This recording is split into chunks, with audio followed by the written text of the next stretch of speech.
hanya jago di sosial media, tetapi jago juga mengimplementasikan bagaimana menjadi seorang entrepreneur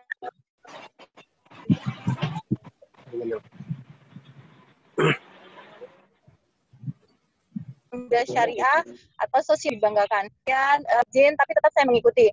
Terima kasih. Assalamualaikum warahmatullahi wabarakatuh. Waalaikumsalam. Ya baik, terima kasih sekali Ibu Susi Susiatin selaku founder dari Gerakan Wakaf Indonesia. Assalamualaikum warahmatullahi wabarakatuh, rekan-rekan millennials semuanya. Selamat siang. Mana nih suaranya? Selamat siang. Oke, baik. Selamat siang Bang Juan. Ya, luar biasa sekali. Wah, ini kayaknya millennials banget yang barusan nyapa saya nih. Oke, ya, baik. Rekan-rekan, saya mau tahu dulu nih berapa orang millennials yang ada di sini ya. Untuk itu saya akan menyapa kembali. Selamat siang rekan-rekan millennials. Nanti teman-teman langsung jawab di keyboardnya siang gitu, bisa? Bisa ya? Oke. Siap-siap tangannya di keyboard. Saya akan sapa. Oke, 1, 2, 3. Selamat siang millennials. Siang. Wah, tuh. Oke, luar biasa. Oke, 200.000 millennials ada hadir di sini. Ya tuh, wow, masih siang. Siang, Kak. Tangan dong buat kita semua. Ya, luar biasa sekali ya rekan-rekan semua. Pada hari ini kita dipertemukan dalam acara webinar Wakafpreneur yang diadakan oleh Gerakan Wakaf Indonesia bersama akuberbagi.com. Boleh kita kasih dan Aku Berbagi? Luar biasa sekali ya. Nah, setelah tadi kita sudah simak kata sambutan dari Ibu Susi Susiatin selaku founder dari Gerakan Wakaf Indonesia, sekarang kita akan masuk ke dalam sesi topik yang utama, yaitu pengusaha modal yakin menghasilkan 100 juta pertama dalam 40 hari sebagai wakafpreneur. Luar biasa ya. Boleh teman-teman saya mudah-mudahan ini ya. Oke ya, ini adalah tema kita pada hari ini ya. Teman-teman bisa lihat semuanya. Pengusaha modal yakin. Nah, menghasilkan 100 juta rupiah pertama dalam 40 hari sebagai wakafpreneur. Wow, sangat menarik sekali ya. Nah, saya lihat di sini banyak sekali wajah-wajah calon wakafpreneur nih, ya kan? Saya bisa lihat nih ya.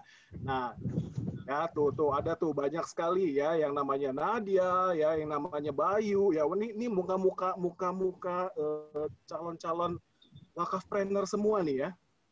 Coba nih ya, sekarang saya tanya dulu ya, saya punya pertanyaan. Teman-teman millennials, siap-siap juga jarinya di atas ya. Siapa di sini yang yakin suatu hari dirinya akan mampu menghasilkan 100 juta rupiah dalam waktu 40 hari? Jika yakin langsung ketik saya. Ayo, 1, 2, 3. Siapa yang suatu hari yakin dirinya akan mampu menghasilkan 100 juta rupiah dalam waktu 40 hari? Wow, banyak banget kan saya nggak bohong ya saya tadi bilang bahwa di sini banyak sekali calon-calon wakafpreneur yang akan sukses menghasilkan 100 juta rupiah dalam waktu 40 hari. Luar biasa.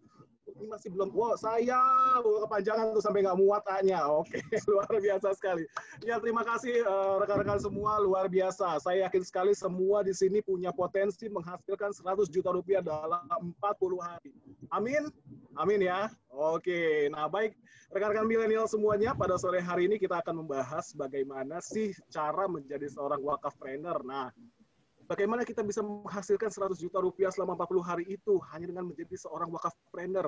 Dan bahkan mungkin teman-teman di sini, rekan-rekan milenial ada yang bertanya-tanya, sebetulnya apa sih wakafpreneur itu gitu kan? Kenapa sih namanya disebut wakafpreneur gitu? Nah, untuk itu bersama dengan kita semua telah hadir 2 orang narasumber kita yang hebat-hebat pada hari ini, yaitu yang pertama Bapak Tubagus Wijaya selaku President of Indonesia Wakafpreneur Association sekaligus founder Perfume Gue, dan juga Bapak Agus Ismail selaku CEO akuberbagi.com. Kita sapa dulu Bapak Tubagus Wijaya. Halo Pak Tubagus. Wah, halo. Mungkin panggilannya Kang aja ya, biar milenial juga kan, 32 tahun nih, masih milenial. Baru saya mau bilang nih, Kang nih, ini kayaknya muka-mukanya millennials ya, jadi kita akan panggil sapanya yang lebih millennials juga ya. Kita sapanya Kang Tubagus berarti ya? Panggilan saya TW. Oke, Kang TW berarti? Ya. Oke, luar biasa sekali. Ya, gimana, apa kabarnya Pak TW, Kang TW? Alhamdulillah, baik, sehat. Luar biasa ya, semangat ya. Oke. Baik, yang berikutnya kita sapa Mas Agus. Nah, ini juga millennials juga nih, saya yakin. Sorry, Assalamualaikum. Waalaikumsalam. Gimana kabarnya Mas Agus? Luar biasa. Terkungkung di rumah tapi tetap semangat. Oke, luar biasa sekali. Kayaknya dua narasumber kita pada siang hari ini sangat semangat semuanya ya. Oke, baik. Nah, sebelum kita lempar kepada para narasumber, saya akan terlebih dahulu membacakan profil dari masing-masing para narasumber ya. Yang pertama adalah Bapak Tubagus Wijaya yang tadi kita akan sapa dengan panggilan Kang TW. Nah, ya. Beliau saat ini menjabat sebagai President of Indonesia Wakafpreneur Association, Sekretariat Tim Digitalisasi Wakaf di Lembaga Wakaf Indonesia, juga sebagai Chairman dan CEO di Priai Group, serta Direktur di Avana Indonesia. Nah, selain itu beliau juga pernah aktif sebagai Wakil Ketua Bidang Kreatif di MES Kota Bandung, Ketua Bidang Hubungan Internasional HIPI Kabupaten Bandung, Ketua Umum DPW Jabar di Forum Kewirausahaan Pemuda, serta pernah menjabat sebagai former President Director Manajemen Kolbu Group yang didirikan oleh AA Gim, di mana Kang TW ini bersama dengan AA Gim pernah mendirikan perusahaan kosmetik di tahun 2013, dan salah satu produknya adalah MQ Parfum. Ya, mungkin di sini ada teman-teman milenial yang pernah pakainya, parfum, MQ Parfum. Nah, itu dia ya. Kemudian beliau juga pernah menempuh pendidikan S1 Manajemen STE Kridatama Bandung. Kemudian beliau juga meraih MMBA Property di SBM ITB, dan Diploma of Perfumery di berbagai negara, diantaranya Perancis dan Inggris. Wow, luar biasa sekali ya Kang TW ini. Saya tadi sampai, aduh, ini luar biasa banget nih, perjalanan karirnya, ya, kemudian pengalaman berorganisasinya juga, ya, luar biasa. Nah, berikutnya narasumber kita yang kedua, yaitu Bapak Agus Ismail, atau yang kita akrab sebut sebagai Mas Agus, yang saat ini menjabat sebagai CEO dari akuberbagi.com, di mana sebelumnya beliau pernah berkarir di perbankan sebagai Head of Customer Fulfillment di Bank Danamon, Organizational Development Manager di Rabobank, dan juga Human Capital Deputy Head di Generali Indonesia. Nah, beliau ini juga pernah menempuh pendidikan teknik fisika di ITB, serta sudah meraih S2 di School of Management ITB, dan memiliki moto hidup memberikan manfaat untuk alam semesta. Benar ya, Mas Agus ya? Betul. Dan ternyata saya sama Kang TW ini satu alma mater nih ya, di SBM ya. Oke, luar biasa sekali. Nah, baik rekan-rekan milenials, itu tadi profil narasumber kita. Mohon kita kasih tepuk tangan terlebih dahulu untuk kedua narasumber kita pada siang hari ini. Ya, luar biasa. Baik, kita langsung aja sekarang ke narasumber kita yang pertama, yaitu Kang TW. Nah, Kang TW ini kita tadi sudah tahu ya, dari bentuk-bentuknya ini millennials banget nih ya Kang TW ya. Tapi kita tahu tadi Kang TW setelah saya bacakan, luar biasa sekali pengalaman berorganisasinya, perjalanan berkarirnya. Nah, boleh dong Kang TW sharing dengan kita semua seputar pengalamannya, kemudian berorganisasi, dan juga seputar Wakafpreneur ini. Gimana Kang? Silahkan. Siap. Makasih banyak, Mas Juan. Thank you. Ya. Baik, saya izin dulu share screen ya, boleh ya? Boleh, silakan, Bangga. Baik. Bisa kelihatan semua ya? Ya, udah kelihatan, Kang. Baik. Assalamualaikum warahmatullahi wabarakatuh. Waalaikumsalam warahmatullahi wabarakatuh. A'udzubillahi minasyaitonirrajim. Bismillahirrahmanirrahim. Asyhadu alla ilaha illallah wa asyhadu anna Muhammadar Rasulullah. Innalillahi wa inna ilaihi raji'un. La haula wala quwata illa billahil aliyyil azim. Perkenalkan lagi, nama saya Tubagus Wijaya, dipanggil akrabnya TW ya, bisa panggil Kang TW. TW juga di hari ulang tahun kemarin saya dirayakan di Menara 165, dan TW itu karena sering diledekin Tommy bla bla bla yang 9 naga itu ya, suka di-compare, akhirnya Pak Aris Mufti, ketua gerakan Desa Emas ya waktu itu, memberikan nama baru buat saya, TW itu Tommy Wakaf katanya. Mudah-mudahan jadi doa buat saya pribadi, khususnya biar lebih giat, lebih semangat bagaimana membangun ekosistem Wakafpreneur. Baik, dari sekian profil tadi yang dibacakan, alhamdulillah itu karunia Allah ya yang saya dapatkan, yang insya Allah juga hakikatnya dan secara syariat juga diwakafkan gitu ya, karena kita lagi ongoing hijrah dari konvensional entrepreneur menjadi wakafpreneur gitu. Nah, sebetulnya saya latar belakangnya dulu musisi. Jadi teman-teman kalau di tahun 2008 pernah nonton Indonesian Idol, saya di Jakarta gagal tapi Indonesian Idol.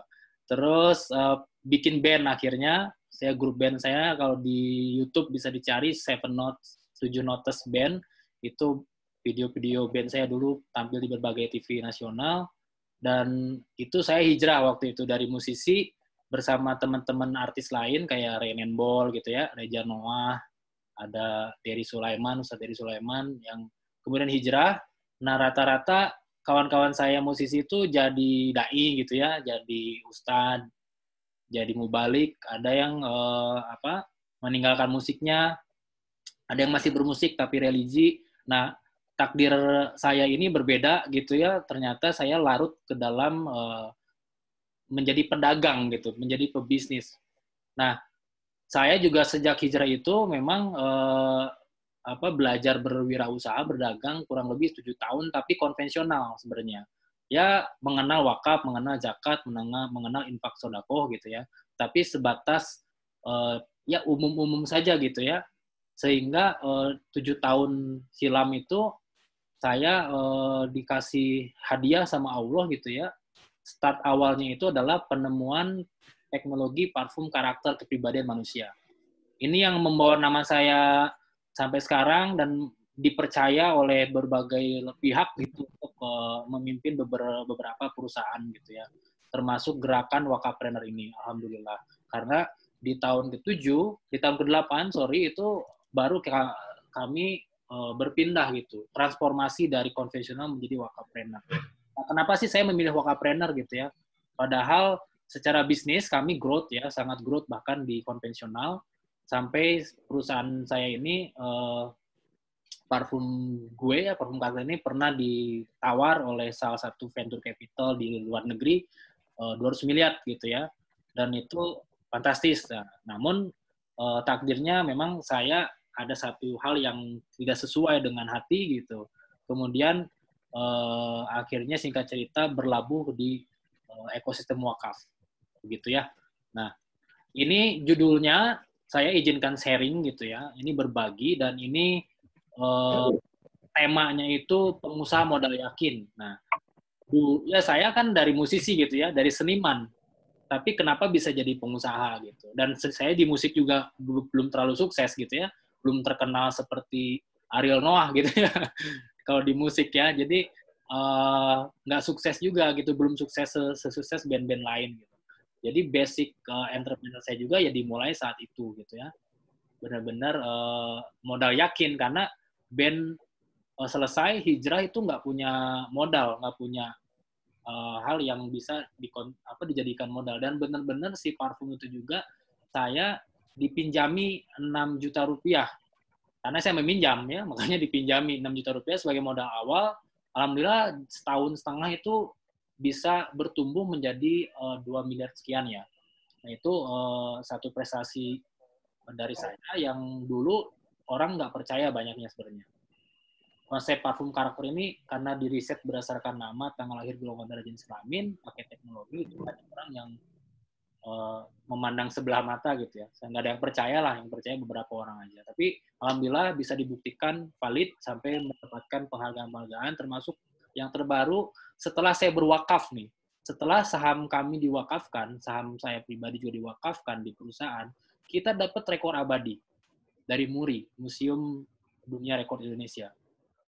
Itu rekor abadi. Kenapa rekor abadi? Kata MURI-nya ini bukan rekor yang bisa dipecahkan oleh siapapun. Karena MURI kan ada terpanjang, terbanyak, terbaru gitu ya. Itu semua bisa dipecahkan. Tapi kalau sebagai pertama, nah jadi perusahaan pertama yang meracik parfum berdasarkan kepribadian pelanggan itu baru kita yang pertama. Itu rekor abadi. Dan saya makin yakin karena wakaf sendiri itu adalah keabadian. Benar ya, keabadian gitu. Jadi wah ini pas banget nih hadiahnya, nyambung gitu ya. Jadi makin kesini ya makin Bismillah lah gitu, apapun yang terjadi, apapun keadaannya, wakafin aja. Itu tagline saya. Nah, dari tema ini saya mengerucutkan, karena harus ada pembuktian, benar nggak? Menghasilkan 100 juta pertama dalam 40 hari sebagai wakafpreneur. Even itu di dalam kondisi seperti ini, COVID-19. Gitu ya. Dan ini, judul ini bukan hanya awang-awang gitu ya, mimpi-mimpi doang, karena saya pribadi betul-betul mengalami ini gitu. Mengalaminya, melakukannya, dan di kelas itu, kalau teman-teman tertarik, ini harus tertarik ya jadi wakafpreneur. Kalau nanti di kelasnya, kelas 40 hari itu saya akan show semua bagaimana di rekening perusahaan itu bahkan kurang dari 30 hari pernah mencapai miliaran gitu, bukan hanya 100 juta. Dan itu dulu saya menganggap itu impossible gitu ya. Karena yang saya lakuin sebenarnya biasa-biasa aja gitu ya, nggak terlalu hard selling atau hard promotion gitu, enggak. Biasa-biasa aja, tenang-tenang aja gitu. Tapi uang itu datang sendiri gitu. Nah, ini di sini ada Indonesia Wakafpreneur Association, ini asosiasi kita. Ini masih terbuka luas untuk gabung di sini siapapun, tapi syaratnya harus punya bisnis. Udah punya bisnis, harus berwakaf. Nah, jadi bisa jadi anggota wakafpreneur. Kalau belum punya bisnis, gabung aja, nanti dikasih bisnis sama kita. Gitu ya, dikasih bisnis, ada beasiswa-beasiswa wakafpreneur yang bisa diakses, yang bisa langsung dilakukan bisnisnya. Dan akan masuk juga pelatihan-pelatihan di Wakafpreneur Institute. Banyak banget manfaatnya. Contoh, kalau teman-teman misalnya mau belajar Facebook Ads, Mastery, itu di luar sana bisa belasan juta, bener kan? Harga trainingnya, tapi di Wakafpreneur Institute itu gratis. Tapi harus gabung dulu, harus join jadi wakafpreneur. Oke, saya langsung next ke slide berikutnya. Nah, ini 3 tipe entrepreneur nih, kawan-kawan. Jadi, 3 tipe entrepreneur ini bisa kita lihat. Yang pertama, pencari rezeki. Jadi ada beberapa sekelompok pengusaha yang tipenya mencari rezeki. Kemudian ada juga sekelompok pengusaha yang menjemput rezekinya. Ada juga sekelompok pengusaha yang dijemput rezeki. Kira-kira nih, banyakan yang mana? Ini juga menurut angka mungkin ya yang paling sedikit itu yang dijemput rezeki ya. Itu saya yakini itu, karena ini ada proses yang harus dilalui, ada proses kristalisasi, ada proses pematangan agar kita bisa menjadi tipe pengusaha yang dijemput rezeki. Kita ganti rezekinya nih.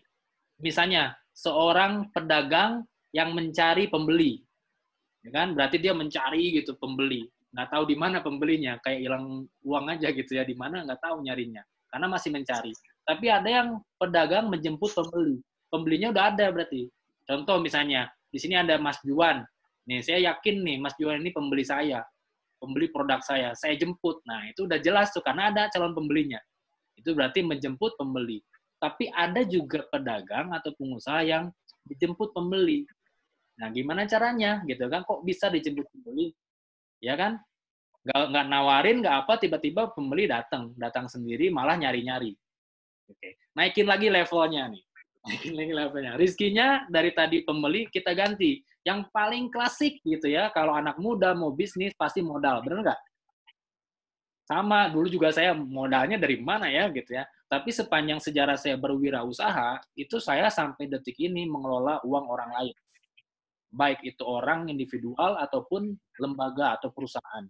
Jadi sejarah saya begitu, track record-nya ya. Dari mulai berbisnis itu memang ngelola uang orang lain. Makanya kita ganti lagi, ada pengusaha yang mencari investor, tipenya tuh. Dapat enggak, kagak tahu dah gitu ya. Karena namanya juga nyari, siapa tahu beruntung gitu. Tapi ada juga yang menjemput investor, pengusaha. Berarti yang tadi udah ada, misalnya Mas Agus nih, CEO Aku Berbagi, ini calon investor saya. Calon investor ide bisnis saya, walaupun belum berjalan, baru ide, tapi yakin, ini calon investor saya. Itu berarti sudah ada calon investornya, tinggal dijemput, gitu kan. Kemungkinan besar deal-nya ada, gitu ya. Kemudian ada juga pengusaha yang dijemput investor. Nah, ini juga terjadi hal-hal seperti pengusaha yang dijemput investor. Nggak nyari, nggak apa, investor datang sendiri. Tiba-tiba pengen nitipin duitnya aja. Nggak tahu kenapa. Apa yang jadi alasan juga kadang-kadang nggak masuk akal. Contoh saya dengan Agim lah. Saya kan basic bukan santrinya Darut Tauhid. Saya hijrah, kemudian ada acara di MKTV, kemudian saya di talk show gitu ya. Tiba-tiba AA tertarik. Siapa sih milo-milo ke akemper? Tiba-tiba AA tertarik dengan konsep bisnis saya diundang meeting sama AA pada subuh waktu itu, dan hitungan kurang dari 10 menit. Bayangin, saya juga udah nyiapin sebenarnya deck presentasi, tapi nggak kepake deck presentasi saya. Karena ngobrolnya bukan ngobrolin bisnisnya, tapi ngobrolin ada beberapa hal yang AA sampaikan waktu itu. Udah, deal langsung. Dan anehnya, yang saya surprise, itu bukan invest ke perusahaan saya, tapi kita bikin perusahaan, kata AA. Dan saya nggak ngeluarin modal sama sekali, itu dimodalin semuanya sama AA, tapi saya diberikan saham golden share namanya, diberikan saham. Akhirnya jadilah sebuah perusahaan PT MP Inovasi Kosmetik, produknya MP Forum sekarang masih ada di Darut Tauhid ya, dan bisa diakses secara online untuk beli produknya. Itu saya dijemput investor gitu. Dan itu ternyata nggak sekali saya ngalamin itu, berkali-kali. Nah, tapi saya juga mengalami mencari investor, menjemput investor, mencari pembeli, menjemput pembeli. Saya mengalami juga. Jadi, gimana caranya bisa naik level sampai jadi dijemput investor, dijemput pembeli, dijemput rezeki. Ini yang ingin saya share. Dalam 40 hari ini, kita akan akselerasi, karena ini zamannya akselerasi. 4.0 itu percepatan. Saya mencapai titik ini perlu 7 tahun lamanya. Perlu 7 tahun lamanya, bayangkan. Dan sampai saya bikin buku juga tentang basic fondasinya untuk menjadi wakapreneur gitu ya. Itu juga perlu 4-5 tahun untuk meyakinkan diri saya sendiri bahwa apa yang saya lakukan, ilmu-ilmu ini adalah work gitu, berhasil. Sampai 4 tahun pembuktiannya, baru saya berani bikin bukunya. Nah, tapi karena ini udah ada formulanya, saya ingin mengajak kawan-kawan semua yang milenial gitu khususnya untuk menjadi wakapreneur dalam 40 hari kita buktiin sama-sama. Yang buktiin diri kita sendiri, yang membuktikan niatnya, prosesnya ke diri kita sendiri. Saya hanya menjadi jalan saja, menjadi jalan membantu mencapainya target-target yang diharapkan nanti. Nah, urusan hasil itu pasti kembali lagi kepada Allah Subhanahu wa taala gitu ya, kepada Tuhan yang Maha Kuasa. Nah, ini yang akan kita bedah nih, 3 tipe entrepreneur, dan 40 hari ini akan menggiring, membentuk kita menjadi tipe pengusaha ketiga. Kemudian sebetulnya apa itu entrepreneurship? Nah, kawan-kawan bisa browsing di googling-nya, di Google, dimanapun, di buku-buku, pasti standar pengertian tentang entrepreneurship itu, bla bla bla bla gitu ya. Namun saya minta izin untuk menyampaikan tafsir atau deskripsi atau terjemahan atau makna dari entrepreneurship itu menurut versi saya gitu ya. Versi saya ini boleh diiyakan, boleh ditidakkan gitu ya. Karena ini versi saya gitu ya. Nah, menurut saya entrepreneurship itu adalah suatu proses membawa visi dan misi ke dalam kehidupan. Jadi entrepreneurship ini kayak engine, kayak software gitu. Kalau di teknologi ini source code gitu, codingnya gitu, sistemnya gitu. Nah, entrepreneurship ini proses membawa visi dan misi ke dalam kehidupan, sehingga entrepreneurship ini wajib ada di semua profesi, baik guru, dokter misalnya, pengacara, musisi, apalagi pebisnis gitu ya, trainer, ustadz gitu, pejabat, semua profesi harus memiliki engine entrepreneurship ini, harus memiliki power entrepreneurship ini, soft power-nya gitu. Nah, yang dibawa itu adalah visi misi. Nah, visi misi inilah yang menentukan kita untuk mencapai target kesuksesan apa tidak. Ini penting. Contoh ya, visi misi saya waktu konvensional ya. Ketika saya bikin perusahaan pertama kalinya, visi saya tetapkan perusahaannya menjadi perusahaan misalnya ya terkemuka di Indonesia gitu ya, atau mengakuisisi 1 juta pelanggan gitu ya, menjadi perusahaan parfum ternama yang menjadi pusat barometer terbaik di Indonesia atau di Asia. Gitu terus visinya ke arah duniawi sebetulnya. Misinya, cara-caranya kan, wah banyak banget. Nah, itu visi misi saat saya baru mengenal konsep bisnis secara umum. Boleh, sangat boleh melakukan itu. Tapi ada opsi yang lebih baik, dan ini pun saya baru melakukan hal ini mungkin tahun ketiga setelah saya memulai bisnis setelah jadi musisi itu. Nah, baru ada istilah wakapreneur. Nah, dulu istilah saya itu bukan wakapreneur karena saya belum mengenal wakapreneur waktu itu. 3 tahun tahun ketiga saya berbisnis. Itu namanya pengusaha sakinah. Jadi pengusaha sakinah itu ya gimana berwirausaha tapi hati sakinah gitu ya. Karena menurut saya ketenangan itu penting, dan ketika sakinah itulah barometer kita bakal ditolong Allah apa enggak gitu. Nah itu jadi goalsnya ke situ pengusaha sakinah ya, masih begitu ya. Tapi sekarang saya sempurnakan karena saya nih udah di ujung nih.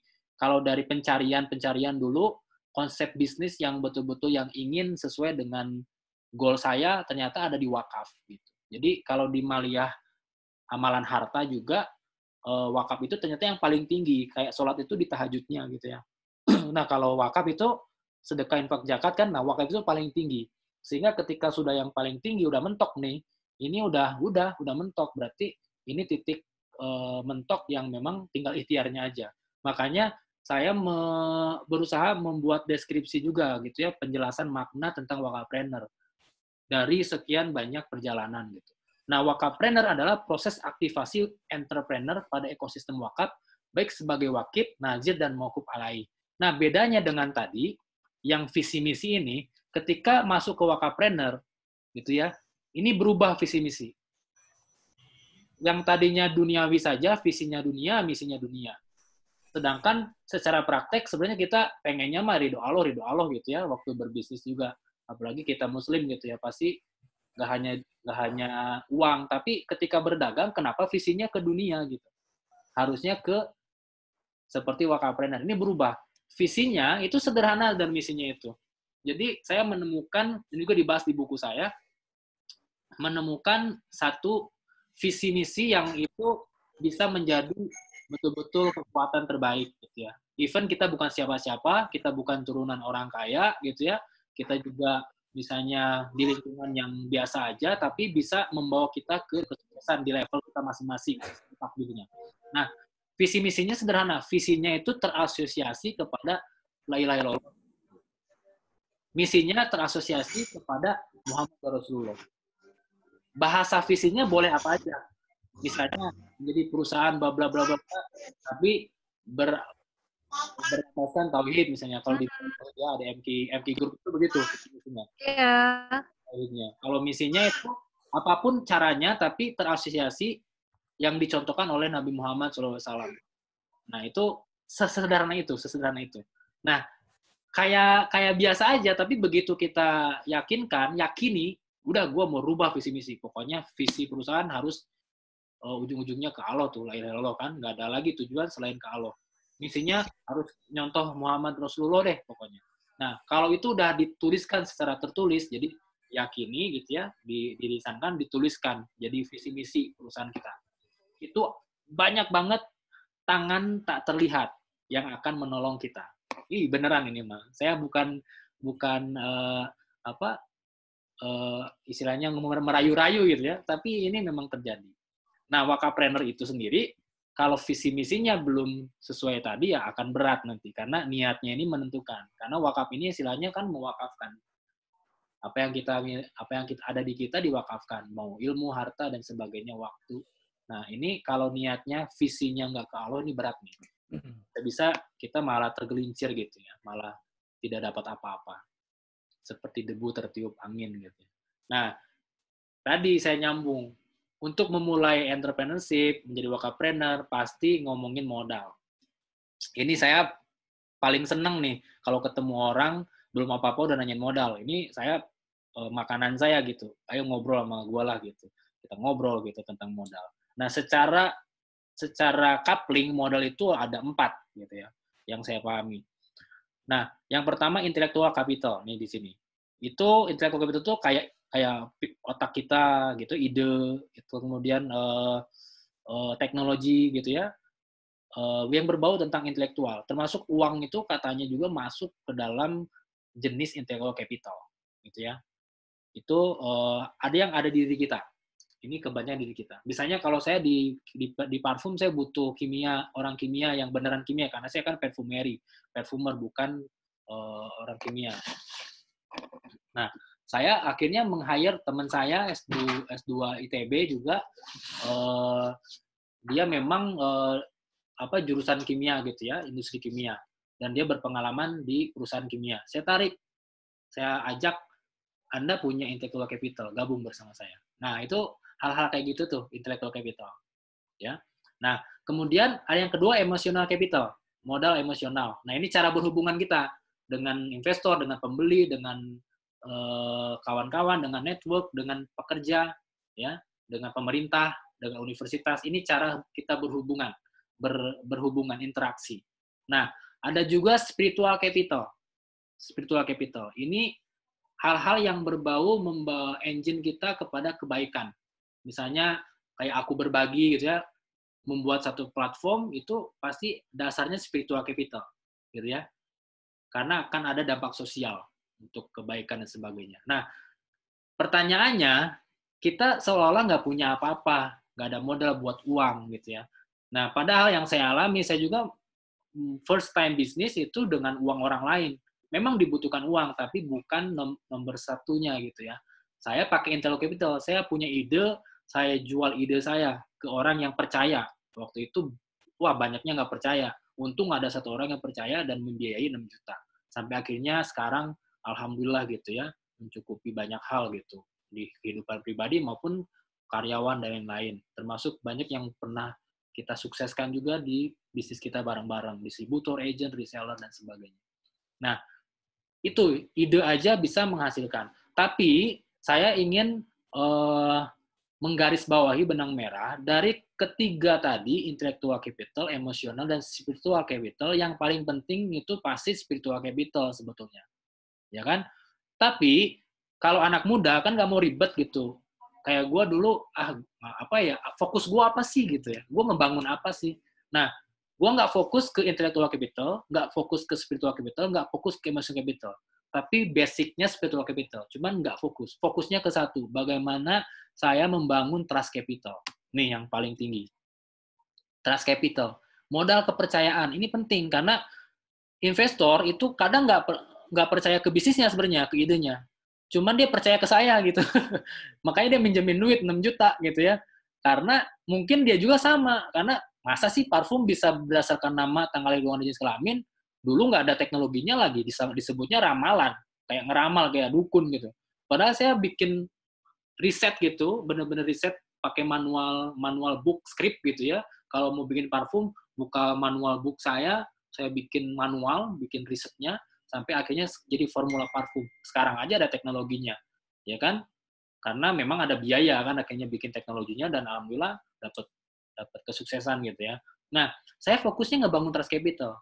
Nah, ini juga perlu buat kawan-kawan, khususnya anak pengusaha muda yang mau start gitu ya. Jangan fokus kepada intellectual capital, emotional capital. Spiritual capital jadikan fondasi, tapi fokusnya gimana ngebangun kepercayaan. Misalnya nih contoh, Indonesia Wakaf Association akan membagikan modal. Kayak kemarin kita 7,5 miliar gitu ya, beasiswa wakafpreneur. Misalnya saya mau ngeluarin nih di event sekarang, misalnya 1 juta lah, 1 juta rupiah buat satu orang yang beruntung saya modalin, misalnya. Kira-kira apa yang akan teman-teman jadikan landasan? Saya mau ngasih modal 1 juta, ya kan? Banyak yang, atau 6 juta deh, samain kayak saya. Mudah-mudahan jadi miliaran juga kan? Nah, yang teman-teman jual ke saya itu, saya juga pasti ngelihat ide bisnisnya atau apanya. Tapi kalau saya nggak percaya ke teman-teman, saya nggak akan ngasih pinjaman modal, nggak. Karena butuh kepercayaan. Karena di perbankan misalnya, Mas Agus mantan perbankan ya. Nah, di perbankan pasti indikator pertamanya orang dikasih kucuran modal dari bank itu karena dipercaya. Karakter. Saya untuk bayar gitu ya. Betul. Ya kan? Nah, saya coba naikin nih level trust capital. Karena kalau trust capital, saya sudah mengalami cukup lama, 7 tahun bagi saya ya. Karena saya targetnya akselerasi, 37 tahun, saya 5 tahun lagi harus pensiun di bisnis. Bisnis saya udah running jalan sendiri, udah multinasional gitu. Alhamdulillah ada perusahaan yang level Asia juga. Avana Indonesia itu level Asia. Kerjasama sama Facebook. Resmi ya, sama Google. Nah, itu target saya 5 tahun lagi juga beres. 37, 40 sekian saya udah mau wakafkan diri kali gitu ya. Targetnya begitu. Nah, ini saya mau ngajak naikin levelnya. Karena trust capital, modal kepercayaan itu biasanya terjebaknya gue pengen dipercaya pembeli. Gue pengen dipercaya investor. Gue pengen dipercaya pelanggan tetap. Gue pengen dipercaya oleh pemerintah. Jadi selalu kepada makhluk gitu ya. Ini capek sebenarnya karena kita bakal ngebangun topeng, ngebangun kemasan.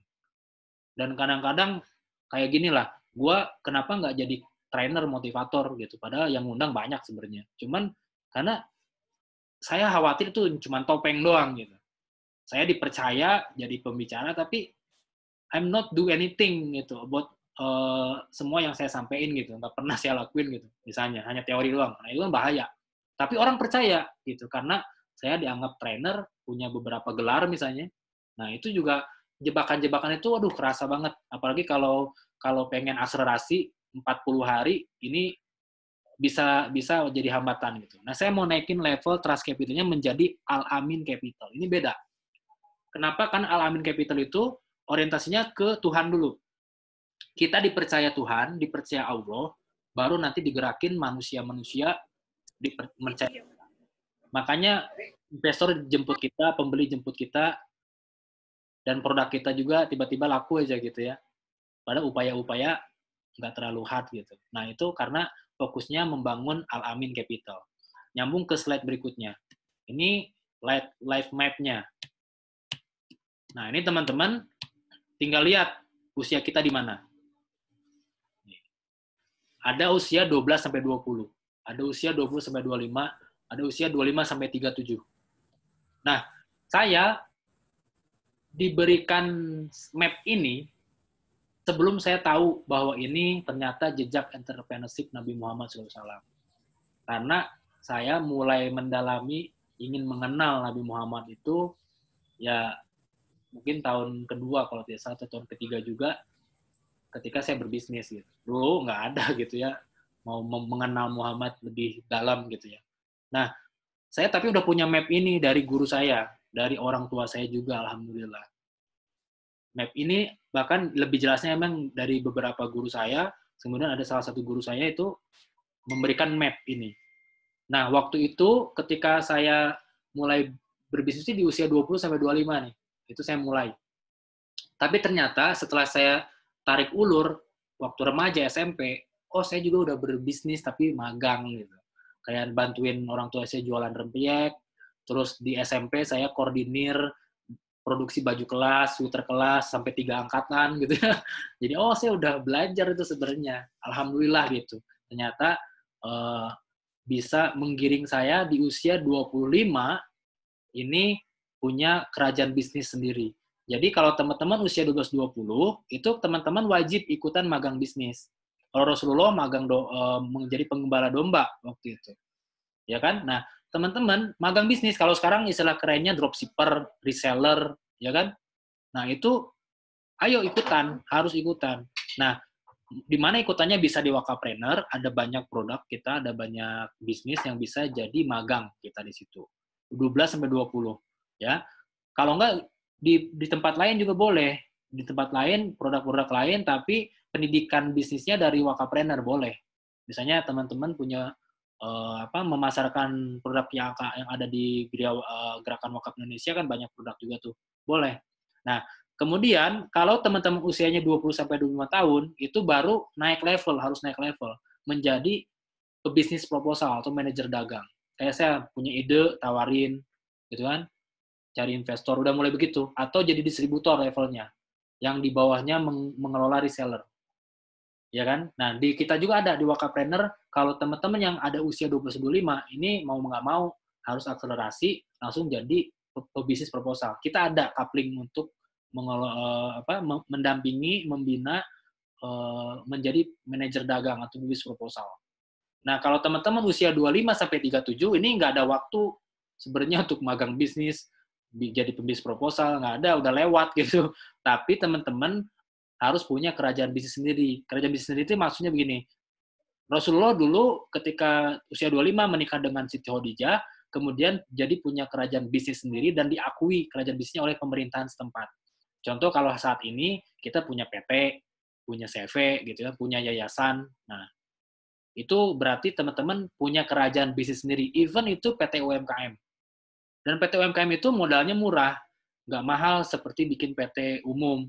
Ada PT UMKM, ini kebijakan dari Presiden ya, dan ini sangat membantu. Saya beberapa kali juga di berbagai daerah membantu yang UMKM nggak berbadan hukum, menjadi punya badan hukum.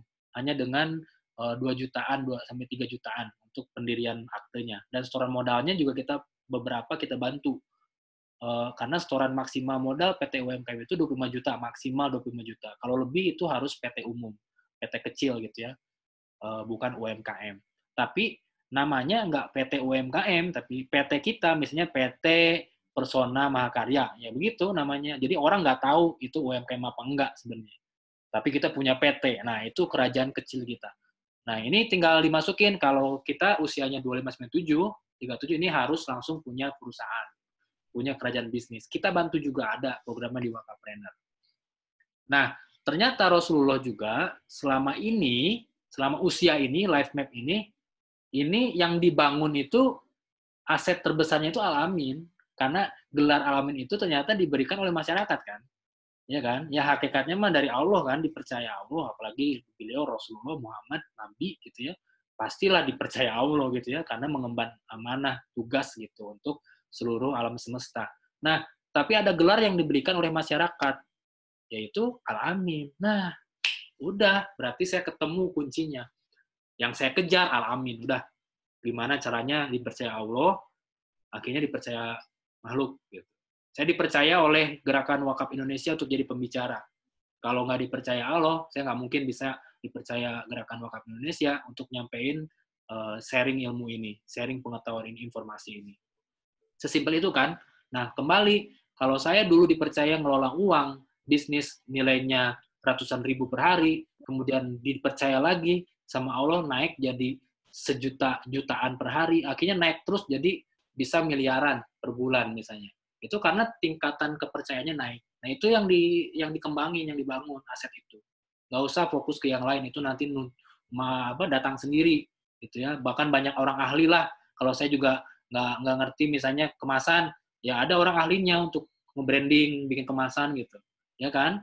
Nah ini yang penting kita sebagai foundernya, pengusahanya, foundernya, pendirinya, ini fokus ngebangun aset Al-Amin.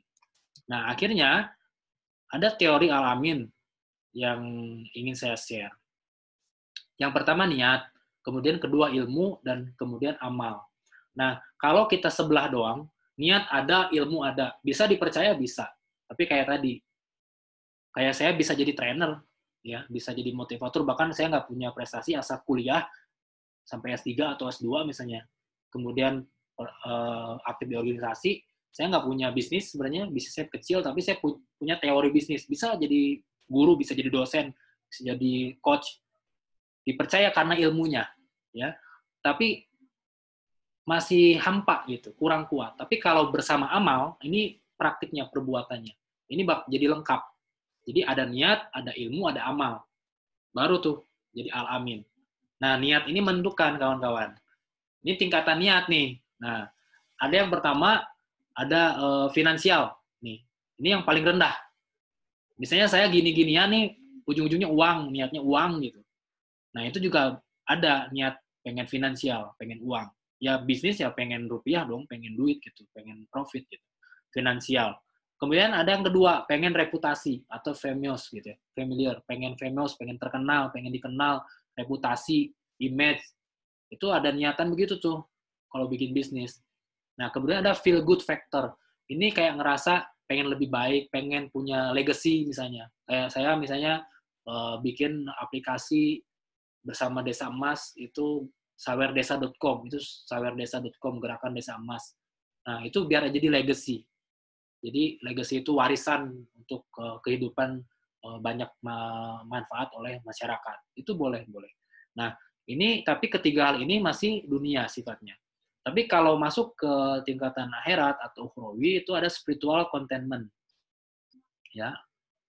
Nilai-nilai seperti pengen tenang, pengen lebih tenang, pengen lebih banyak nilai ibadahnya, ini udah spiritual. Ada juga selanjutnya adalah pengen surga. Tapi ternyata yang paling tinggi adalah Allah pleasure. Jadi udah ridho Allah aja. Makanya tadi visinya la ilaha illallah. Udah itu doang sebenarnya. Mau dipakai di kebutuhan pribadi, rumah tangga misalnya, di sekolah, di perusahaan, dimanapun harus la ilaha illallah asosiasinya. Terasosiasikan ke sana. Itu ternyata tingkatan paling tinggi. Dan kabar buruknya atau kabar baiknya juga bisa. Ini kalau misalnya teman-teman ini tingkatan ketiga, feel good factor, pakai niat itu. Teman-teman bisa dapat reputasi, bisa dapat finansial. Tapi teman-teman nggak akan bisa dapat spiritual, apalagi surga, apalagi ridho Allah. Belum tentu. Karena begitu hukumnya. Tapi kalau teman-teman naik ke spiritual contentment, teman-teman bisa dapat feel good factor. Nah, terus begitu. Kalau pengen surga, ini dapat yang ke bawahnya. Tapi kalau ingin dapat semuanya, nah, ke Allah pleasure, ini nyambung sama dengan Al-Amin Capital. Karena Al-Amin Capital, goals-nya dipercaya Allah dulu. Bukan dipercaya manusia. Makanya kita bisa dapatin semuanya. Uang dapat, reputasi dapat, kebahagiaan dapat, legacy dapat, ketenangan spiritual dapat, surga insya Allah gitu ya. Itu bukan garansi manusia gitu ya, dan nggak bisa dibeli sama amal juga sebetulnya. Tapi insya Allah lah, karena kita mengejarnya ridho Allah. Nah ini konsep dunia akhirat. Nah masuk ke wakapreneur akhirnya. Ini slide kedua terakhir ya. Jadi ini ilmunya. Jadi berbicara tadi coupling ilmu, ya. Ini akan saya buka ilmunya. Jadi di wakapreneur itu ada 5 kunci sukses. Yang pertama itu 5M. Nah, ini ilmu 5M ini mengenal Allah, malaikat, Rasulullah, diri dan Al-Qur'an. Ini akan dibahas di kelas 40 hari, gitu ya. Kemudian 5T. Nah, ini ada di buku saya. Nanti juga teman-teman yang ikutan kelas 40 hari akan dapat buku gitu ya, 5T ini. Nah, tertib, teratur, terhadap tekun takwa. Ini pondasinya. 5M dasarnya banget gitu ya. Ini untuk ngawal niat gitu ya. Kemudian 5T ini masuk ke pondasi untuk mulai bergeraknya. Ini 5T. Kemudian naik lagi 2R. 2R membentuk karakter ruhiyah dan rupiah. Sehingga pengamalan berjuang di jalan Allahnya dengan segenap hati jiwa lebih realistis untuk ditunaikan. Nah, ini di 2R ini sebenarnya sampai 5K ini saya terinspirasi dari surat As-Saff ya ayat 10 sampai 13. A'udzubillahi minasyaitonir rajim. Ya ayyuhalladzina amanu hal adulukum ala tijaratin tunzikum min azabin alim. Tu'minunna billahi wa rasulihi wa tujahidunna fisabilillahi bi amwalikum wa anfusikum zalikum khairul lakum in kuntum ta'lamun yaghfir lakum junubakum wa yudkhilkum jannatin tajri min tahtihal anhar wa masakina thayyibatan fi jannatin adn zalikal fawzul azim wa ukhra tuhibunnaha nasrum minallahi wa fathun qarib wa basyiril mu'minin. Nah, itu adalah surat As-Saff yang menjadi inspirasi saya juga bergerak gitu ya. Di situ kesimpulannya Allah itu nawarin jual beli sama kita. Jadi Allah nawarin jual beli yang bisa menyelamatkan kita dari azab yang pedih. Itu di surat As-Saff ayat 10. Jadi kita bakal selamat nih kawan-kawan dari azab yang pedih. Di dunia aja ada azabnya. Contoh, dibuka aib. Saya kalau dibukain aibnya sama Allah, wah mungkin orang-orang udah pada muntah nih dengerin ocehan saya sekarang ya. Masa lalu saya kelam, musisi gimana sih gitu ya. Tapi masih Allah tutup rapat-rapat aib. Nah ini itu udah nyelamatin saya gitu dari azab dunia gitu. Dari kesialan dan sebagainya. dari rezeki yang nggak berkah gitu. Apalagi di alam kubur ini, naudzubillah minalik ya, ada azab juga. Apalagi di akhirat, di neraka, naudzubillah minalik. Nah ini Allah nawarin jual beli yang bisa menjauhkan kita dari azab kubur. Itu kata Allah. Kemudian Allah juga ngasih tahu cara kita membelinya. Kayak gimana? Tuminuna billah wa rasulillah. Beriman kepada Allah dan Rasul. Allah dan Rasul. Ini nyambung tadi kan, visi misi Allah dan Rasul. Ya kan? Terus dengan harta dan jiwa, bi'amwalikum wa anfusikum. Ini harta dan loh, bukan atau. Jadi bersamaan gitu. Nah, saya ini orang yang sering lupa Allah, jujur. Sampai sekarang seringnya lupa Allah. Lupa sama Allah. Tapi gue ini pengen banget, walaupun gue lagi pikirannya lupa sama Allah gitu, tapi hidup gue 24 jam itu terkoneksi terus dengan jalan Allah. Gimana sih caranya? Dulu belum, susah banget ketemu gitu ya. Tapi ternyata lewat wakaf, nih, Masya Allah. Kalau istilahnya, kan hal yang paling kita cintai kita wakafin. Waktu itu saya ditantang begitu sama salah satu pembina saya di Wakafpreneur. Yang paling saya cintai parfum gue waktu itu. Udah deh, wakafin. Nah, akhirnya ketika berwakaf, memahami esensi wakaf, hakikat wakaf, ini mah namanya diwakafin ya. Udah, berarti udah bukan milik saya. Dulu saya dikenal owner, sekarang mah wakaf operator. Jadi cuman operator wakaf yang mengelola aset-aset wakaf. Dan itu sisi kepemilikan saya udah nggak ada, ownership-nya udah nggak ada. Akhirnya ya udah Allah aja yang punya. Dan itu tertulis di dalam kertas, hebatnya officialnya sebagai wakaf. Itu dulu yang tadinya ini milik Allah, tapi mana buktinya? Nah, secara bisnis, secara legal ditulisin sekarang, jadi ada lembar sertifikat wakafnya, ya kan? Oh udah di sini ternyata, walaupun kadang-kadang lagi seringnya lupa sama Allah, tapi gue bangun tidur, gue mandi, gue tidur, gue ngapain aja, gue lagi di jalan wakaf, gitu, lagi di jalan Allah. Udah selesai. Nah akhirnya ketika 2R ini masuk ke 5C. Nah ini baru kita ngomongin cara-caranya, marketing, campaign, konten gitu ya dan sebagainya. Nah 2R ini nanti akan rupiah, bagaimana ngebangun bisnisnya juga dan rupiahnya. Sampai akhirnya 5K, ini kolaborasi sistem berjamaah. Harus 5K. Ini outputnya, jadi kuat, kokoh, kompak, kuasa, dan bisa mengendalikan. Nah, ini yang menjadi kunci sukses Wakafpreneur. Nah, amalannya, tadi kan niat, amal, ilmu, sama amal. Nah, di sini saya udah ngasih lihat, ada D1, D2, sampai 8 gitu ya. Ini ada ilmu dan amal langsung. Kita akan praktekkan dalam 40 hari. Dan ya kita ikhtiar bareng-bareng, kita berdoa bareng-bareng, kita niatkan bareng-bareng gitu ya, yang mau jadi dengan goals-nya 100 juta pertama. Kenapa harus ada rupiahnya gitu ya? Karena saya harus membuktikan juga kan kepada diri saya gitu, khususnya kepada Allah, ini bakal berhasil menjadi satu ekosistem Wakafpreneur. Kemudian teman-teman juga ya terjadi rupiahnya dan rupiahnya. Makanya saya tulisin 100 juta pertama. 110 juta pertama dalam 40 hari. Ya misalnya kita nggak tahu ya berapa Allah ngasih gitu. Targetnya sih 100 juta, tapi siapa tahu tiba-tiba dapat 1M gitu. Atau ternyata dapatnya cuma 20 juta, tapi itu juga kan rezeki. Ya, itu juga. Atau cuma 5 juta, ya what's wrong, nggak apa-apa. Karena semua orang punya takdir beda-beda gitu.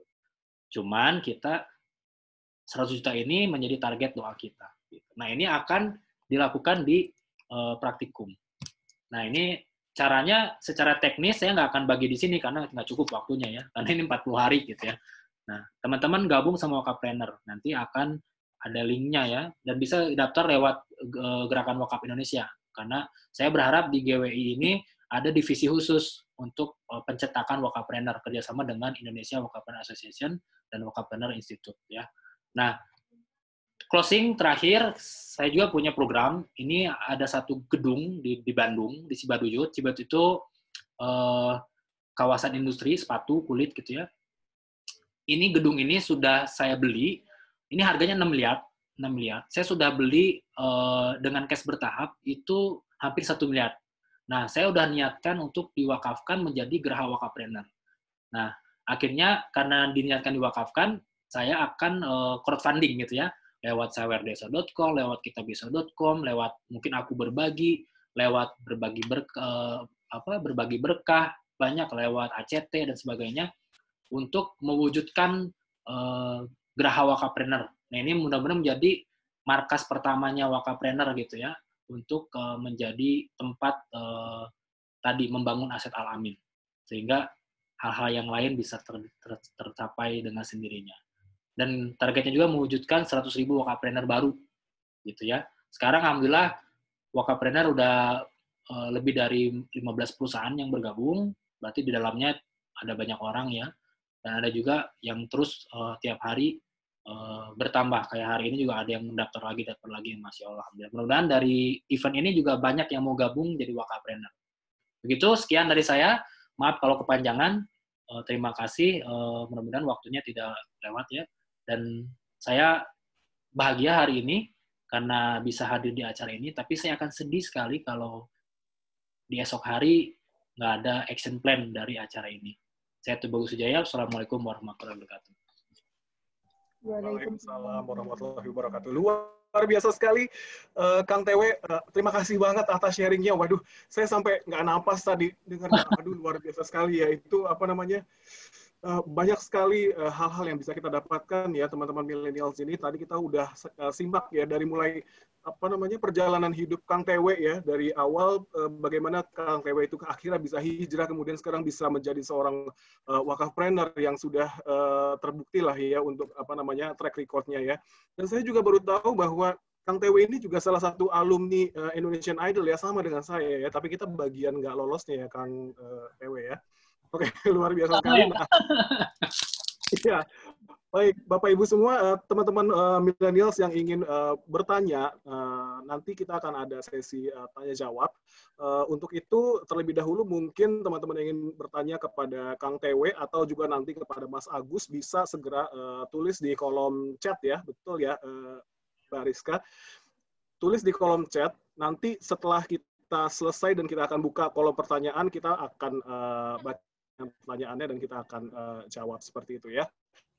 Baik, teman-teman, tadi kita sudah lihat ya bagaimana Kang TW sudah berikan kepada kita inspirasi yang luar biasa dari mulai tipe-tipe entrepreneur ya, pencari rizki, penjemput rizki, kemudian bagaimana kita juga dijemput oleh rizki ya, dalam hal ini kita bagaimana untuk mencari investor, penjemput investor, dan bagaimana sebetulnya intinya investor itu bisa mencari kita dijemput oleh investor ya, seperti itu. Nah, kemudian tadi juga apa namanya Kang TW juga sharing juga bahwa dia visinya adalah kepada Allah Subhanahu wa taala dan misinya adalah kepada Muhammad sallallahu alaihi wasallam ya. Seperti itu. Nah, Kang TW juga membahas kepada kita ada tipe-tipe modal ya Kang TW, dan ini luar biasa sekali. Tadi saya ketika saya membacanya saya sampai geleng-geleng kepala. Ini benar juga gitu bahwa modal itu sebetulnya mungkin selama ini teman-teman kita suka berpikir modal itu dalam bentuk fisik ya, material ya, uang ya, atau mungkin bangunan ya seperti itu, emas ya, modal adalah hal-hal yang seperti itu. Tapi melalui Kang TW barusan kita bisa paham bahwa modal itu ada namanya intellectual capital ya, itu ada otak ya, ide kita, kemampuan kita, itu intellectual capital ya. Kemudian ada juga emotional capital ya, yaitu itu bentuknya bisa dalam bentuk pendekatan, cara kita berinteraksi kepada orang, cara kita melobi seseorang misalkan seperti itu. Dan yang nggak kalah penting yang menjadi dasar yaitu adalah spiritual capital ya, dan ini engine-nya adalah kepada kebaikan. Kemudian yang paling tinggi dari semua itu yaitu adalah trust capital ya, masalah kepercayaan. Seperti itu. Ya. Oke, baik. Teman-teman, mungkin setelah ini kita akan menuju kepada narasumber yang setelah ini. Ya. Ya, untuk itu kita akan sapa dulu Mas Agus. Halo Mas Agus. Halo Mas Wan, Assalamualaikum. Ya. Ya, waalaikumsalam Mas Agus. Seru. Ya, gimana nih, Mas Agus? Kita tadi udah dengar ya, Mas Agus, pemaparan dari Kang TW ini mengenai wakafpreneur, konsep wakafpreneur, dan juga tadi diingatkan juga untuk kunci-kunci sukses wakafpreneur, yaitu kita ada 5M, kita ada 5T, 2R, 5C, 5K ya, dan tadi Kang TW juga sudah memberikan informasi mengenai bahwa saat ini Kang TW sudah membeli sebuah gedung di Cibaduyut, Bandung untuk akan diwakafkan menjadi satu tempat yang di mana itu akan dijadikan sebagai markas wakafpreneur ke depannya ya. Nah, mungkin dari segi sisi aku berbagi ini apa yang bisa kita sharing dari sini? Mungkin Kang Mas Agus silakan. Oke, menarik sekali ya tadi Mas Juan sama teman-teman semuanya. Begitu tadi ada 5K, kolaborasi. Jadi kolaborasi menjadi suatu penting. Begitu meninggal paparan, saya rasa ini kan diskusi ya. Kita diskusi bagaimana supaya bisa mengkolaborasi semuanya sehingga hasilnya bisa optimal. Nah, izinkan saya untuk share screen juga. Saya rasa saya akan singkat ya supaya kita bisa banyak diskusi, banyak pertanyaan. Nah, bagaimana aku berbagi.com saat ini menjawab tantangan semua orang kepingin berwakaf gitu ya. Dan tentunya yang namanya wakaf itu seberapa banyak platform, seberapa banyak wakaf riser itu tidak akan pernah cukup untuk meng-cater kebutuhan atau istilahnya niatan orang untuk berwakaf gitu ya. Jadi istilahnya begitu gabung tadi wakafpreneur itu tentunya harus ada realnya gitu kan, apa yang harus kita lakukan bersama-sama. Nah, untuk step awal tentu kita bisa start dengan sesuatu yang mudah. Oke. Nah, ini adalah aku berbagi.com. Kalau misalkan teman-teman yang belum hafal, ini adalah platform wakaf lebih ya. Saya bisa sampaikan begitu. Oke, sebentar. Sudah kelihatan jelas saya? Sudah. Nah, jadi tentu saja begini. Tentu saja kalau kita merefer kepada materi dari Kang TW, ya, dari Kang TW, kemudian dari materi-materi yang diberikan oleh para pakar wakaf, tentu yang namanya literasi wakaf ini sudah sesuatu yang sangat lebih kencarnya gitu ya, apalagi indeks literasi wakaf kita sangat rendah, ya kan? Jadi ini ilmu tentang wakaf itu menjadi suatu hal yang penting, tetapi ilmu saja tidak cukup, harus digabung dengan prakteknya. Jadi makanya Kang TV menawarkan, ini ada paket 40 hari gitu ya. Nah, tentunya itulah yang dimaksud dengan gabungan antara ilmu dan amal. Nah, kalau misalkan kita bicara start dengan amal, tentu kita tidak bisa ya seperti bayi merangkak, kita apakah harus langsung bayi lahir makanya makan nasi? Enggak juga kan. Pasti ada stepping-steppingnya. Dan tentunya berawalnya adalah dari mudah. Nah, saya akan membawa perspektif yang berbeda gitu ya. Bagaimana kita sebagai umat Islam atau kita sebagai pemerhati wakaf itu bisa membantu secara umum wakaf ini akan menjadi lebih besar lagi. Oke.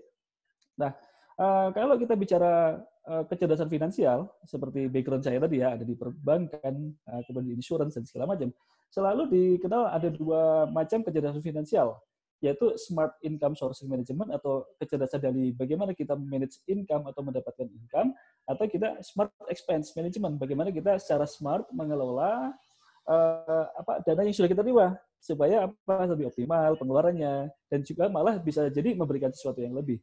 Nah, di era-era yang sekarang, ada satu lagi tambahannya, yaitu adalah smart donation, smart wakaf, smart alms giving gitu ya. Kita harus smart juga. Kenapa smart? Karena basicnya begini, begitu banyak nanti pilihannya, boleh semuanya diambil, gitu kan? Tapi kita juga harus menggunakan semuanya dengan benar dan yang sesuai dengan kita. Nah, lalu pertanyaannya adalah smart donation itu apa? Tadi kalau misalkan di topik hari ini adalah mengenai pengusaha dengan modal yakin, tentunya kalau kita belajar ke SMP atau SMA dulu ya, ada yang namanya prinsip ekonomi, ya, di mana prinsip ekonomi adalah berusaha dengan pengorbanan sekecil-kecilnya untuk memperoleh hasil tertentu, dan dengan atau pengorbanan tertentu kita memperoleh hasil maksimal, gitu kan? Nah, itu adalah prinsip dasar prinsip ekonomi yang dipakai oleh para pengusaha, ya. Lalu tadi Kang TV membungkus dengan spiritual konsep, gitu, nah, itu lebih bagus lagi. Nah, balik lagi ke sini. Kalau kita bicara prinsip ekonomi berusaha untuk pengorbanan sekecil-kecil untuk dapat hasil tertentu yang lebih besar gitu ya. Pertanyaannya ada nggak sih yang seperti itu gitu kan? Apakah ini mungkin diterapkan di dalam berwakaf gitu kan? Ini jadi pertanyaan menarik. Kenapa? Kalau memang ini bisa diterapkan dalam berwakaf, maka ya itulah yang namanya smart wakaf, smart donation, kombinasi dari literasi finansial yang lengkap. Secara income-nya ada, secara expense-nya ada, secara donation-nya juga ada. Nah, seperti apa sih kalau misalkan kita bilang bahwa prinsip ekonomi diterapkan di dalam wakaf? Oke, nah sebenarnya ya kalau kita bicara inilah yang capital intelektual yang tadi disampaikan oleh Kang Tiwe. Bagaimana kita mengemas supaya wakaf yang biasa, yang mana seorang donatur itu memberikan atau wakif ya memberikan wakafnya 20.000 gitu ya. Itu kok bisa menjadi lebih seperti apa? Nah, akuberbagi.com itu kita mendapatkan dukungan dari Asuransi General Indonesia untuk mendapatkan satu produk asuransi yang memang hanya ditujukan untuk wakaf dan hanya untuk didonasi. Jadi bukan ambil asuransi, tapi ini adalah wakaf dan donasi. Ya, terima kasih atas dukungannya. Nah, karena dengan dukungan tersebut apa yang terjadi? Yang terjadi adalah kita dengan cerdasnya bisa memberikan effort yang sama, misalkan 20.000 per bulan gitu ya, dengan jangka waktu 5 tahun, maka mendapatkan potensi wakaf yang jauh lebih besar. Kita lihat, 20.000 per bulan kali 5 tahun itu kurang lebih 1,2 juta. Nah, apa yang terjadi di sini? Kalau kita lihat, 1,2 juta tersebut akan menjadi potensi wakaf yang akan bermanfaat buat GWI, dalam hal ini 3 juta loh ya. Tetapi ada juga yang manfaat yang bisa diberikan atau disisihkan untuk keluarganya. Nah, inilah prinsip bahwa apabila kita berbuat kebaikan, maka akan kembali kepada diri kita sendiri. Nah, apalagi kalau misalkan dengan cara yang lebih kan, effortnya sama, tetapi hasilnya lebih, maka ini adalah sesuatu yang perlu difikirkan gitu. Nah, pada waktu kita menyusun akuberbagi.com, itu tentunya tidak karena tiba-tiba kita susun, tiba-tiba bisnis, tidak ya. Tetapi memang karena kita melihat bahwa kalau company-company itu bicara CSR itu nggak akan pernah cukup, ya kan? Perusahaan CSR itu nggak cukup. Tetapi bagaimana supaya kita bisa mengambil orang yang berkelebihan untuk berwakaf dan berdonasi untuk kepada yang membutuhkan. Nah, apalagi kalau wakaf, maka hasilnya akan jauh lebih produktif. Sepanjang kita berinteraksi dengan Nazir, berinteraksi dengan dengan NGO misalnya gitu ya. Pertanyaannya gampang. Bagaimana saya bisa memastikan bahwa lembaga yang saya kelola itu bisa mendapatkan dana yang lengkap, yang besar di 3 tahun atau 5 tahun kemudian. Itu selalu menjadi $1 million question, gitu ya. Jadi pertanyaannya seperti itu. Nah, di sini di Aku Berbagi pun akan memberikan manfaat buat si lembaga tersebut. Kenapa? Karena ini akan menjadi sumber pendanaan jangka panjang dari manfaat asuransi donatur tersebut, wakif tersebut. Ya, kenapa? Karena memang dari 3 juta yang sudah terbentuk, ini akan menjadi tabungannya Nazir yang berlaku seumur hidup. Ya, begitu ada kejadian meninggal, maka akan menjadi tabungan. Saya bisa bayangkan loh, teman-teman semuanya di sini bahwa kalau misalkan satu orang saja bisa berwakaf sebesar 3 juta dengan 20.000 per bulan selama 5 tahun saja, dan ini akan menjadi wakaf seumur hidupnya, maka dengan 1.000 orang, maka akan terkumpullah 3 miliar. Ya kan? Kalau 1 juta orang atau 100.000 orang, akan ketemu berapa? 300 miliar, kan gitu kan? Nyambung sama gerakannya Mas TW tadi. Nah, inilah yang istilahnya yang menjadi fondasi bagaimana Aku Berbagi itu kepingin membuat sesuatu yang lebih, tetapi berbeda. Ya. Nah, ini contoh ilustrasi yang sederhana. Ya, kalau orang misalkan dia berwakafnya 20.000 per bulan, maka terbentuk 3,2. Apalagi kalau misalnya 100.000 per bulan, akan kita bentuk 32 juta. Bayangkan ya, kalau misalnya di masa sekarang kita langsung saya niat wakaf 32 juta. Ya, wallahu alam ya, maksudnya ya, mungkin ada orang yang langsung 32 juta, 50 juta, 100 juta. Enggak masalah. Tetapi buat para pemula, gitu kan, maka media akuberbagi.com ini akan menjadi sesuatu nilai tambah, gitu kan? Kenapa? Karena dengan langkah kecil yang dimulai hari ini akan berdampak besar di masa yang mendatang. Ya, nah ini lalu dan mereka lagi begitu kami berkolaborasi dengan Generali, gitu ya, ternyata ketahuan nih, semakin lama kita menunda wakaf, maka manfaat potensi wakaf menjadi semakin kecil. Nah, artinya apa? Artinya ini ada tuntutan bahwa sebenarnya yang namanya wakaf itu memang harus ditunaikan sesegera mungkin. Ya. Jadi, supaya wakaf menjadi kebiasaan, menjadi DNA, maka kita startnya adalah dari yang kecil-kecil aja, merangkak. Makanya tadi dilatih sampai 40 hari gitu ya, dari Kang TW tadi. Oke, jadi harapannya apa? Langkah kecilmu yang dari dini akan berdampak besar di masa mendatang. Ya, itu maka apa istilahnya kita menjadi berbicara future thinking gitu ya. Kita baca masa depan, nggak cuma hari ini aja. Nah, tentunya ini bukan hal yang mustahil yang dilakukan gitu kan. Beberapa produk yang sama di kakak kami gitu ya, itu sudah memberikan saluran wakafnya atas manfaat asuransi yang terbentuk. Nah, Bayangkan dari satu orang ini langsung terbentuk 112 juta loh, ya kan? Tadi saya bicara 3 juta atau 3,2 juta, itu langsung 112 juta. Tentunya kan ini menjadi impact yang luar biasa. Buat siapa? Buat wakifnya, buat nazirnya, dan buat orang mauquf alifnya. Jadi semuanya dapat, ya. Nah, lalu bagaimana aku berbagi.com ini bisa membantu konsep literasi dan menjadi amalan? Ya tentunya kami harus membangun itu dengan konsep yang modern, yang mudah, yang murah. Ya modern apa? Ya semuanya dalam bentuk digital gitu kan. Kalau sudah bicara digital, maka siapapun bisa akses 24 jam sehari, 7 hari seminggu, dimanapun, kapanpun gitu.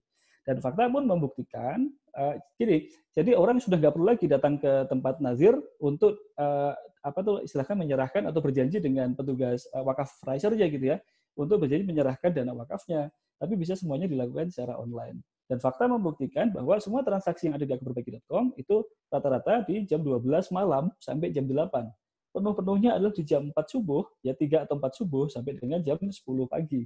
Jadi kita asumsikan bahwa ini adalah saat-saat orang ibadah ini ya, seperti malam sholat tahajud, kemudian sholat duha, mereka menunaikan niatannya untuk berwakaf.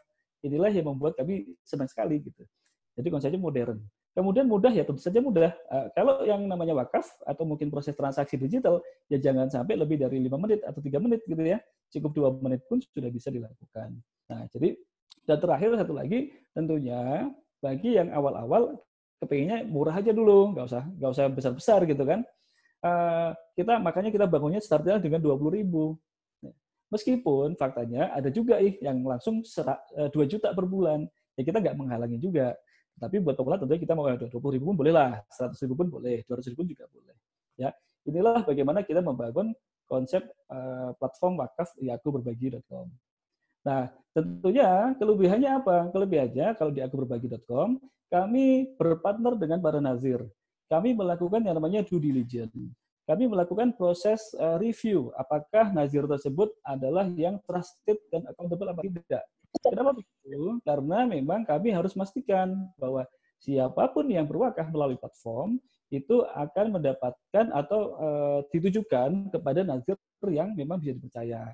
Dan ini akan kita lakukan proses yang review berkala, gitu ya. Itu harapannya begitu. Jadi begitu berwakaf di akuberbagi.com, tentu saja akan kita pastikan di peace of mind-nya. Ya meskipun kita bisa pastiin ya, tapi insya Allah akan peace of mind, ada ketenangan. Lalu apalagi?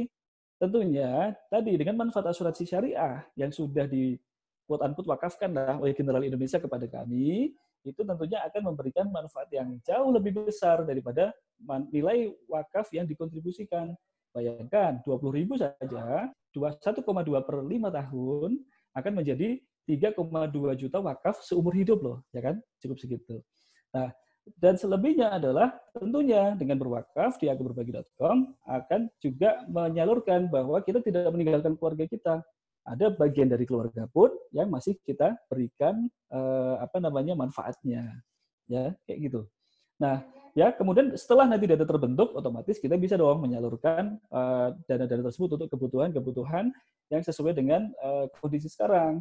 Contohnya GWI pun juga melakukan hal yang sama, bagaimana menyediakan APD, bagaimana suplai makanan sehat kepada petugas tenaga kesehatan di rumah sakit. Gitu. Nah, dana inilah yang sangat akan bermanfaat. Gitu. Nah, balik lagi kepada, saya rasa ini adalah slide terakhir saya Mas Juan ya, supaya kita bisa segera diskusi. Nah, tentunya untuk memulai menjadi seorang wakaf riser, kita bisa start dengan sesuatu yang mudah. Pada sore hari ini, saya tentunya akan membuat sesuatu yang pancingan yang mudah lah ya. Gitu. Saya pikirkan begini, misalkan teman-teman lah, ajak aja 3 sahabat teman-teman ya untuk berwakaf ke GWI melalui akuberbagi.com, maka akan mendapatkan 3 manfaat. Manfaatnya apa aja? Wakaf di masa depan, wakaf untuk keluarga, dan juga manfaat untuk keluarga, dan juga manfaat untuk diri sendiri. Nah, terus harus itu apalagi Mas Agus benefitnya? Oke, kalau memang kita mau belajar jadi pengusaha, jadi wakaf trader, ya sudah, kita akan kasih teaser juga, gitu kan? Nah, buat teman-teman di sini, Mas Juan dan teman-teman, kalau misalkan teman-teman ada yang mencoba untuk berwakaf pribadi, dan khusus GWI ya, maka mengajak 3 orang, ya, mengajak 3 orang temannya, maka 100.000 per bulan, 100.000 ya, ditambah 3 temannya, berarti totalnya 400.000, maka tidak akan nunggu sampai nanti terjadi klaim gitu ya, langsung aja pada hari ini sampai 24 jam lah ya, ini akan kami serahkan semuanya dananya kepada GWI ya. Satu orang mengajak 3 orang berwakaf di Aku Berbagi Uang untuk GWI, maka semuanya yang di bulan pertama ini akan kami serahkan kepada GWI. Nah, karena yang namanya entrepreneur gitu kan, pasti ada modal yang dibutuhkan atau istilahnya ada sweetener yang bisa dimanfaatkan, maka kami pun juga akan memberikan ujroh. Sebesar berapa? Sebesar 100.000. Artinya teman-teman bisa mendapatkan benefit juga atas itu. Ya. Kemudian kalau 60.000, sama 60.000 kali 3 orang yang teman-teman ajak, tepas teman-teman sendiri kan berarti 240.000. Maka akan kami berikan ujroh 50.000. Ya. Kalau yang 20.000 pemula, otomatis kami berikan yang lebih rendah. Kenapa begitu? Karena bagaimanapun harapannya ini menjadi awalan aja. Ya ini games aja lah. Ini gampang-gampangannya. Tetapi pada waktu nanti teman-teman merasakan manfaatnya sebagai wakafpreneur, maka akan menjadi pekerjaan yang seumur hidup. Yang tadi istilahnya Kang TW adalah mewakafkan diri, pikiran, umurnya untuk intensif di dalam gerakan wakaf. Dan itu pun adalah harapan-harapan kami juga, ya. Nah, jadi Mas Juan, aku rasa ini adalah slide yang terakhir gitu ya. Jadi ada literasi, ada amalan. Nah, sekarang supaya amalannya menarik, saya kasih bumbu-bumbu nih dengan program yang ini. Nah, tentunya nanti kalau misalkan teman-teman ada yang mencoba di Aku Berbagi Uang, wakaf di GWI, nanti silahkan chatnya ke tim GWI ya. Siapa yang sudah? Saya sudah nih, misalkan Mas Juan mengajak misalkan Mas Adi, Mbak Ana, Mbak Ayu gitu, terus kemudian lapor aja kepada GWI. Saya sudah ya untuk mengajak 3 orang ini. Nanti begitu sudah diinventaris oleh teman-teman dari GWI, maka kami akan memberikan ujrohnya. Ya, kira-kira gitu. Harapannya kita lebih banyak diskusi di sesi yang sekarang ya, Mas Juan. Luar biasa, terima kasih Mas Agus atas pemaparannya. Jadi rekan-rekan millennials gimana tadi? Kita sudah simak dari kedua narasumber kita yang hebat-hebat ya, dari mulai Kang TW tadi kita bisa disimpulkan mungkin Kang TW memberikan kita banyak inspirasi ya, baik itu inspirasi secara spiritual, kemudian inspirasi dari pengalaman yang beliau sudah pernah lakukan, dan kemudian kita combine ke apa yang sudah Mas Agus berikan pada saat ini, kita bisa mungkin kita bisa aplikasikan juga ya, bahwa wakaf itu sekarang sudah bentuknya sudah bisa lebih modern lagi gitu ya, dan itu bisa kita lakukan hanya di ujung jari kita, yaitu kita bisa mengakses akuberbagi.com. Nah, tadi Kang TW juga sudah memberikan pemaparannya, Mas Agus juga memberikan pemaparan. Mungkin saat ini saya akan membuka sesi tanya jawab ya. Boleh panitia, kita sudah mulai sesi tanya jawab ya. Baik, rekan-rekan milenial yang mungkin memiliki pertanyaan kepada kedua narasumber kita yang hebat-hebat di depan ini, silahkan mengajukan pertanyaannya, bisa mungkin raise hand boleh, atau tanya langsung di kolom chat yang sebelah kanan ini, teman-teman sudah lihat di depan ya. Nah, ini kita mungkin baca salah satu dulu ya. Untuk pertanyaannya mungkin salah satu kita bisa ambil. Nah, ini baru ada satu pertanyaan nih, sebetulnya udah Mas Kang TW jawab ya. Untuk pendaftaran wakafpreneur yang 200 atau 500 apa itu sudah termasuk untuk kelas yang 40 hari itu atau tidak, Kang? Kang TW mungkin boleh di-unmute, sorry. Ya.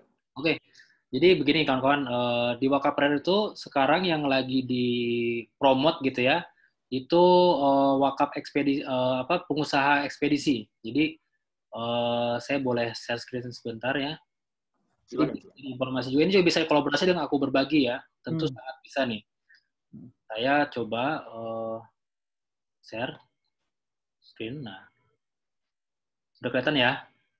Nah, di sini kan ada wakaf beberapa jenis usaha gitu ya, yang bagi yang belum punya usaha atau yang udah punya usaha.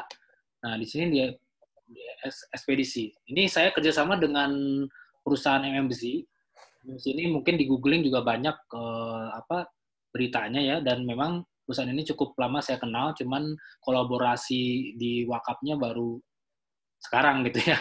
Nah, dia itu produsen ini ya, platform untuk multi kurir ya, jadi multi ekspedisi. Jadi kayak agregator gitu. Jadi teman-teman bisa bikin usaha di rumah, kan nggak punya kantor, di rumah juga bisa, di kos-kosan juga bisa, terserah di mana aja gitu. Karena sistem ini online, dan teman-teman seolah-olah memang punya jasa ekspedisi gitu ya, baik itu JNT, Tiki, GoSense, Cepat dan lain-lain. Nah, ini programnya dengan berwakaf.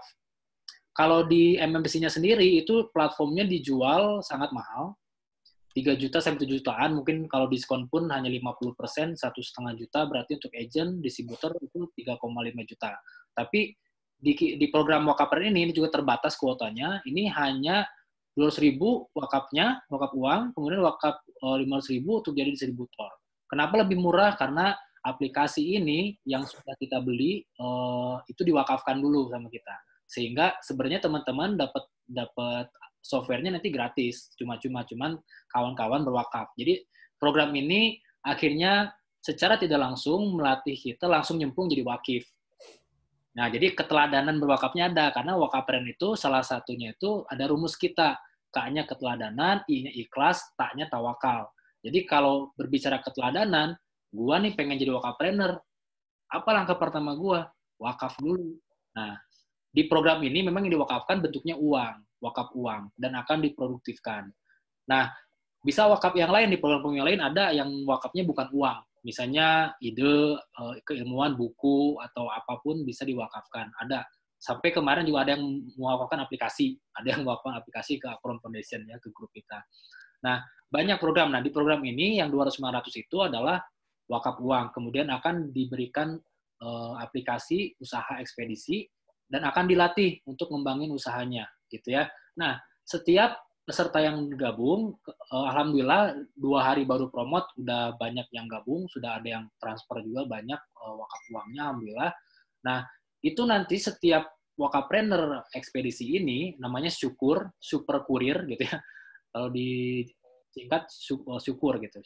Wakafpreneur syukur ini nanti ada komitmen dengan kita, karena kita bantu kembangin bisnisnya, kita bantu juga bina, itu secara gratis ya, dibinanya, akan dapat ilmu-ilmu daging untuk digital marketing dan lain-lain, itu ada komitmen dari hasil usaha, dari profitnya mereka itu diwakafkan sekian persen. Ada pilihannya 10%, 15%, sampai 30%.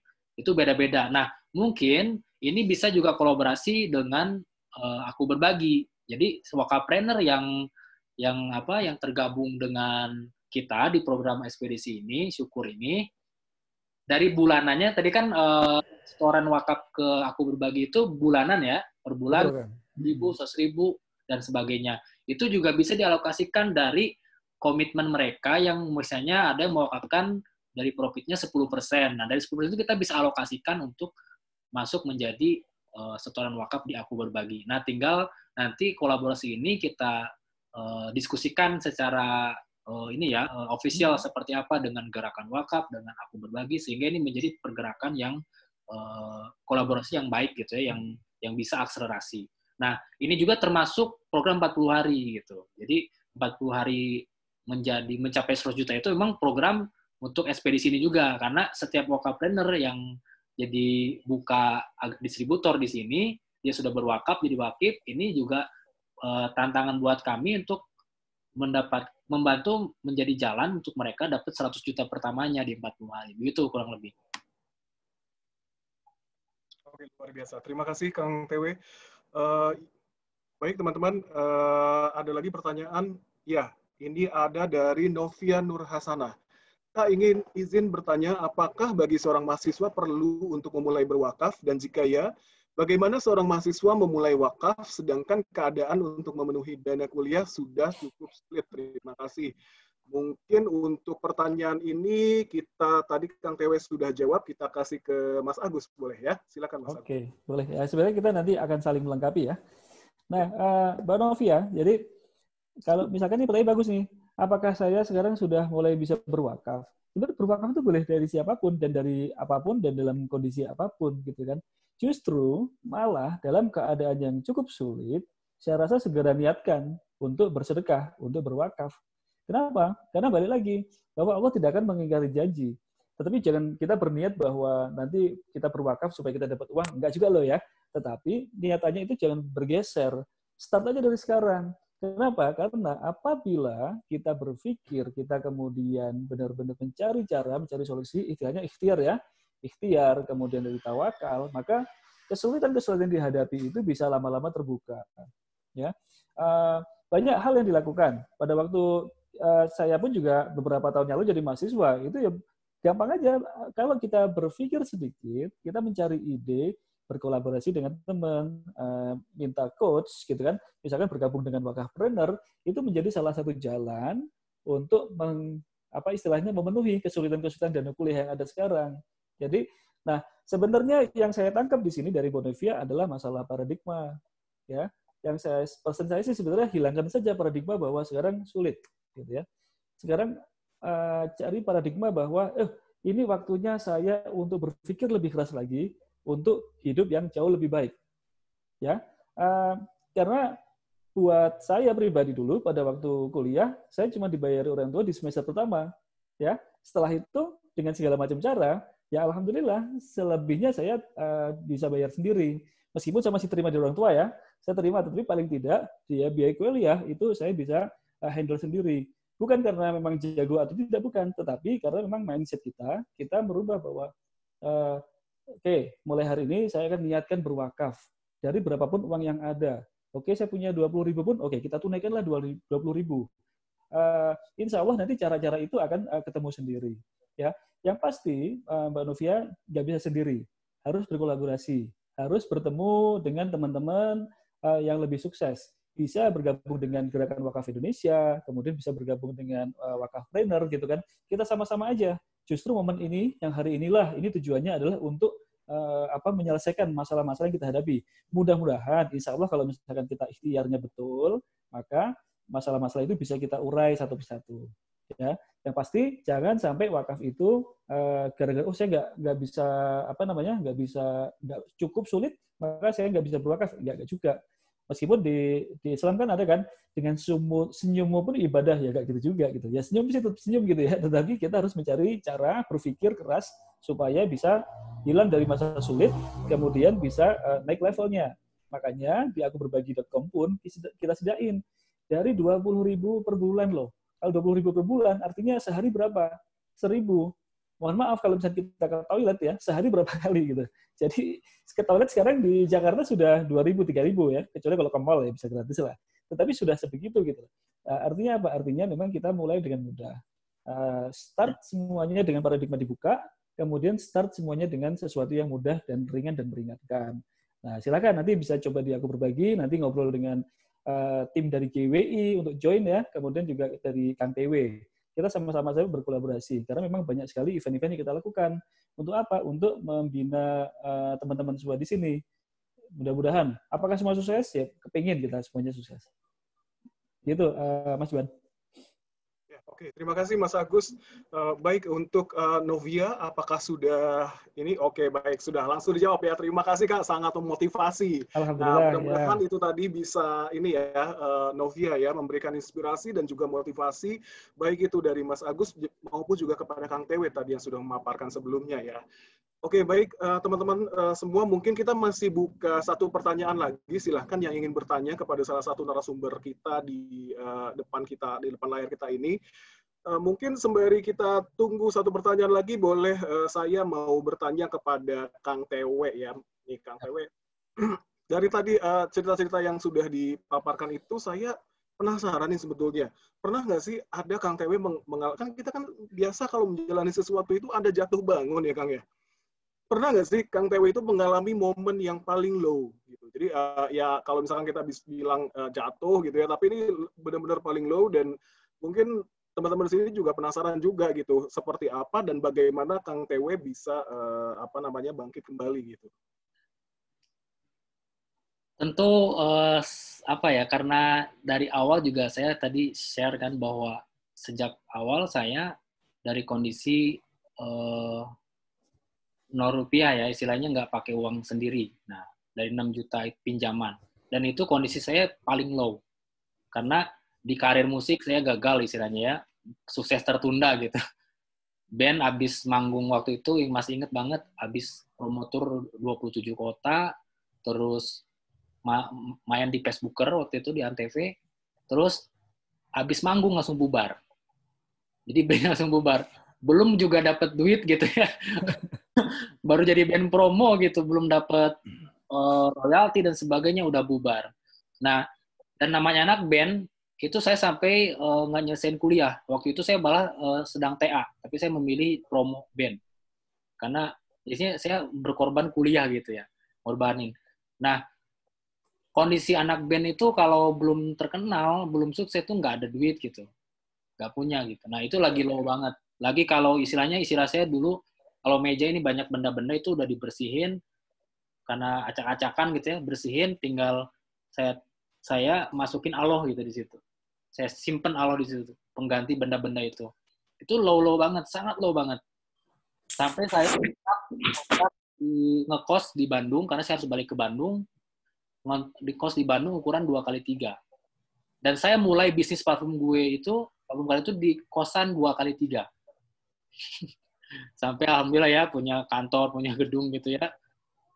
Itu dari ukuran kosan 2x3.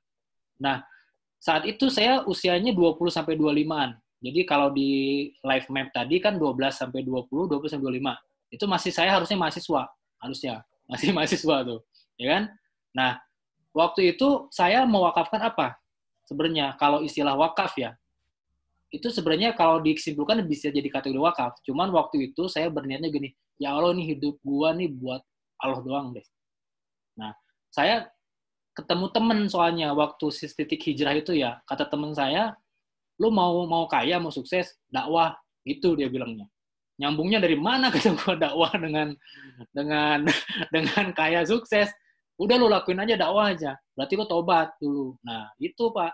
Jadi gua tobat dulu waktu itu. Kuncinya tobat, terus udah semua benda-benda singkirin, gua simpen nih, Allah aja. Udah. Dari situ aku minta sama Allah. Jadi sholat dalam sepanjang umur hidupku lah waktu itu, sholat terenak, punya rasa sampai manteng gitu sinyalnya itu saat itu. Dan itu mungkin titik gue berdoa gitu, yang benar-benar doa itu penting banget bagi gue gitu. Gue minta sama Allah, ya Allah kasih ide bisnis apapun yang itu bisa jadi jalan dakwah. Awalnya gitu. Nah, saya istilahnya menyerahkan diri saya gitu ya. Jadi kalau sekarang wakaf berarti kan istilahnya. Itu ternyata benar-benar digerakin. Yaitu ide itu. Awalnya apa? Kan saya bikin parfum band saya. Bandnya bubar, parfumnya sering ditanyain. Sampai Mas Eko Patrio pesen parfum buat bikin brand Eko Patrio tapi yang unik. Saya ditantang, bisa nggak? Bisa, kata saya. Ya kan?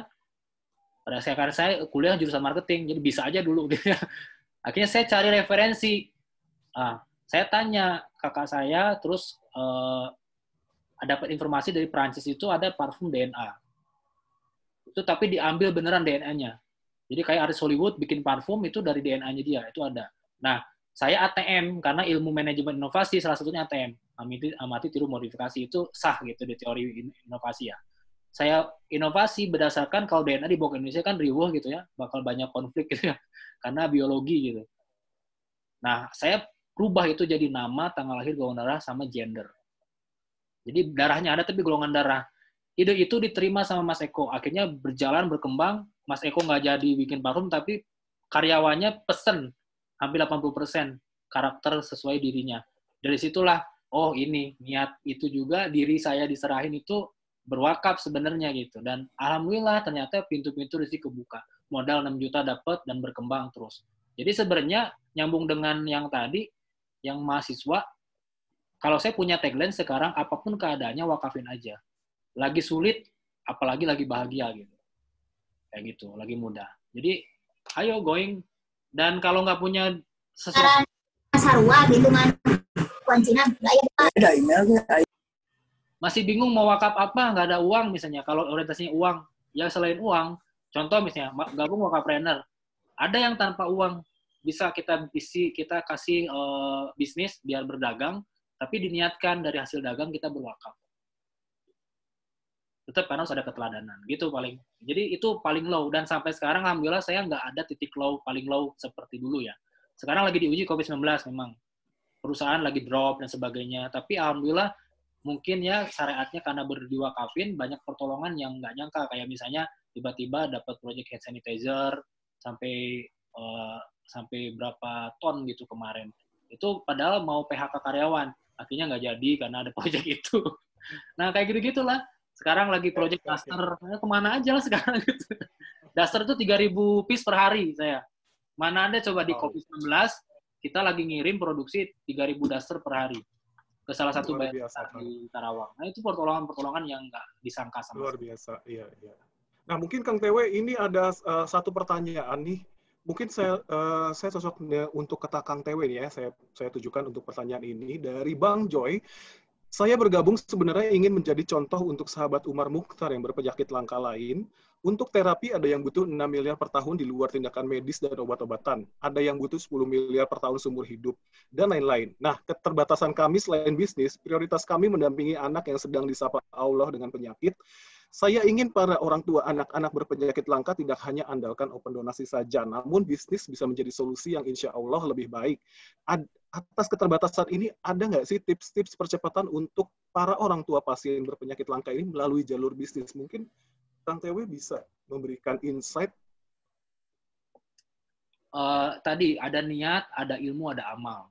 Jadi tetap ke situ. Jadi kami di Wakapren juga, karena kami bukan Tuhan ya, bukan juga menjadi penjamin rezeki yang akan jatuh gitu, akan didistribusikan kepada penerima gitu.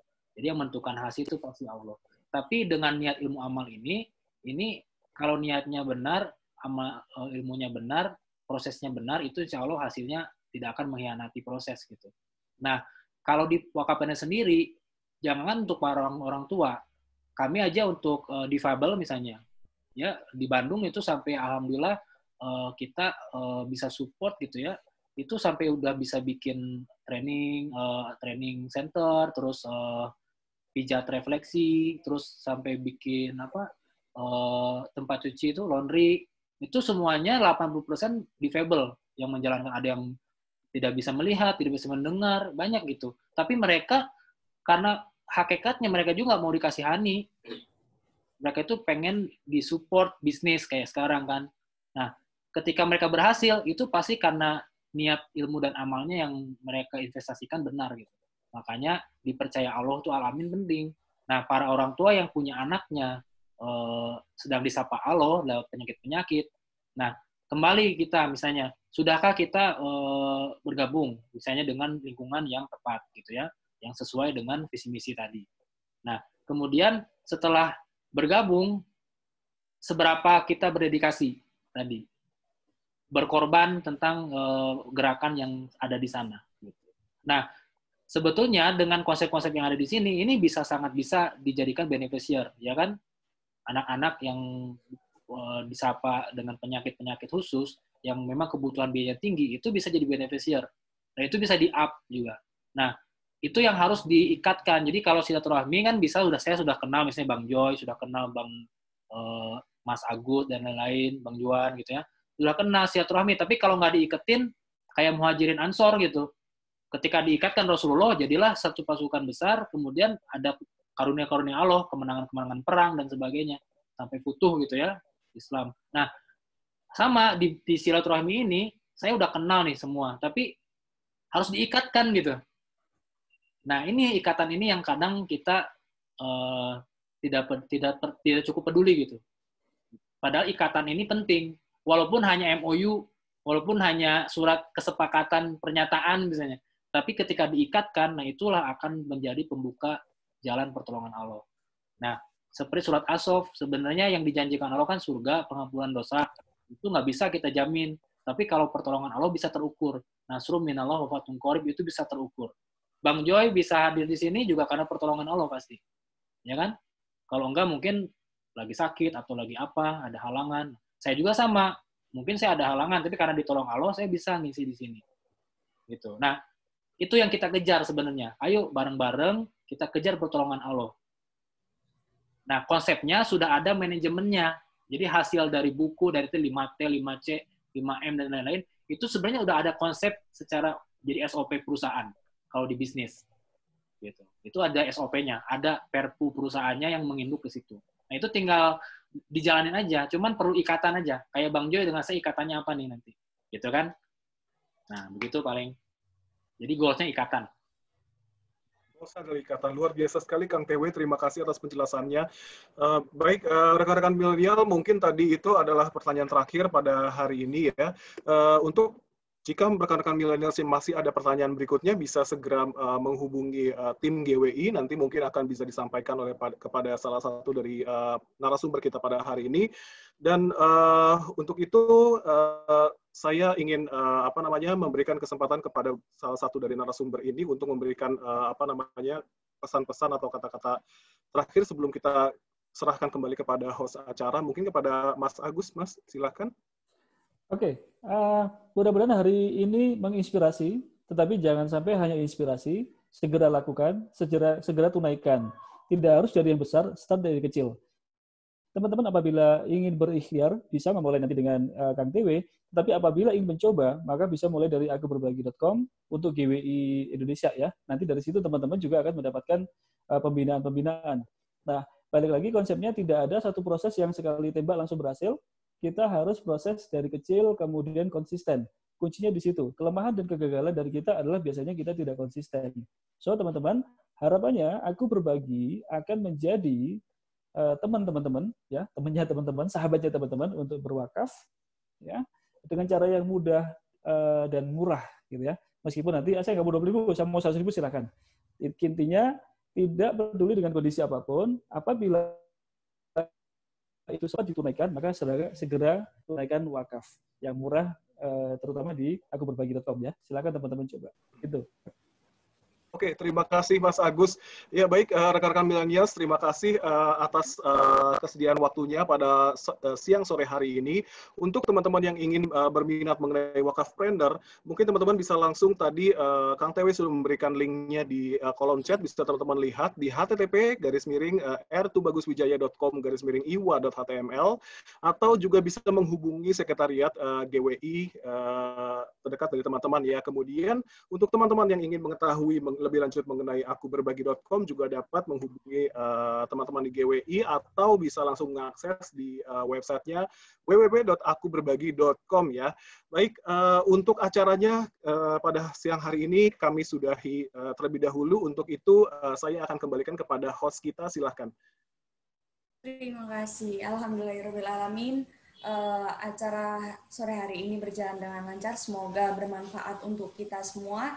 Terkait dengan e-sertifikat akan segera kami informasikan melalui WhatsApp. Saya mohon maaf apabila ada salah kata. Saya akhiri. Wassalamualaikum warahmatullahi wabarakatuh. Waalaikumsalam warahmatullahi wabarakatuh. Terima kasih Kang TW. Terima kasih Kang TW. Jadi kontak-kontak ya. Siap. Posisi di Bandung. Di Bandung, sama lagi di Bandung. Di Bandung di mana? Di Cibaduyut sama Bawah Batu. Oh, di situ. Saya di Cianjuang. Oh, Cianjuang. Bandung kita ya. Nanti kita kontak-kontak. Jauh sih sebenarnya. Lagi di Bandung, Mas Agus. Lagi di Bandung, di Cianjuang. Ya. Meet up nanti, Mas Agus. Insya Allah. Siap. Saya pamit nih jam 5 ada yang lain lagi. Pamit Kang TW. Ya. Terima kasih teman-teman Thank you GWI. ya, teman-teman. Thank you teman-teman semuanya. Semoga bermanfaat. Assalamualaikum warahmatullahi wabarakatuh. Waalaikumsalam warahmatullahi wabarakatuh.